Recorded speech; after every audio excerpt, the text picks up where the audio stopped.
So there's this famous pasta sauce recipe from Marcella Hazan that uses only 3 ingredients. This recipe today will still be a 3-ingredient recipe, but I added 1 extra step.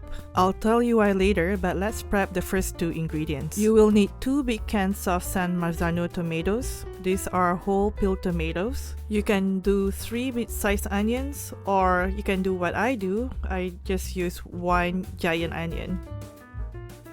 For the tomatoes, I don't have a brand preference, but the one we're using today, I find the color is red and bright, and I think the price is fair. I've also made a version of this sauce that we're doing today, but a la vodka, and this one I got from an Italian grocery store. I've also tried this brand.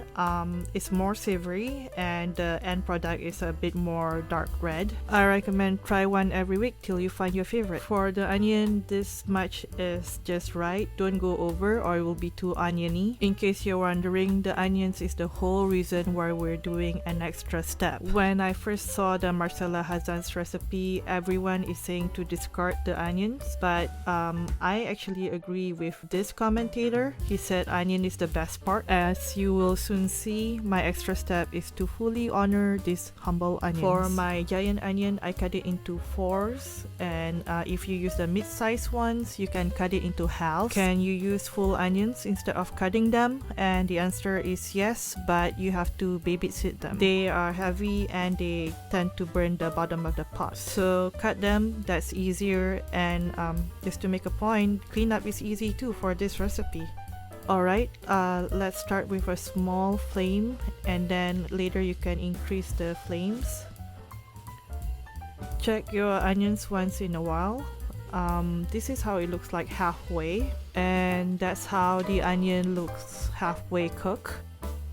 Okay, when the onions are soft, this is the point where we deviate from Marcella Hazan's recipe. We're gonna blend these onions, so I'm using a NutriBullet here, but blender will work as well. And make sure that we drain as much liquid as possible, because the next step is that we're gonna caramelize these onions. I had to blend 2 batches of the onions because I'm using a NutriBullet. Whatever you use, this is how it should look like. Now for our last ingredient, butter.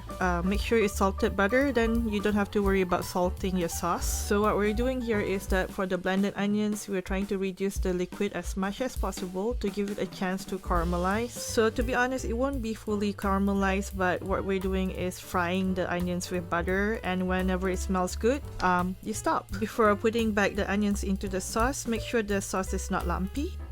When the onions are ready to your liking, add it to the sauce. At this point, your sauce will thicken, it will smell heavenly, and be careful because the sauce is so thick, the hot bubbles could actually catapult hot tomato sauce onto you. Either way, you will be rewarded with this beautiful sauce that's ready to be put into containers. I'm using this throughout the week, so it goes into the fridge. This sauce is thick, beautiful, and versatile. I would say leave it thick. You can dilute it when you use it throughout the week. I always seem to have more sauce left here, so what I usually do is sop it all up with some spaghetti. If you've noticed, we didn't use any herbs or spices. Leave it unflavored. You can flavor them based on what you're gonna do with it. Besides pasta, I've used it to make shakshuka, marinara pot roast, butter chicken, chicken parm, all good easy weeknight dinners thanks to this pasta sauce recipe.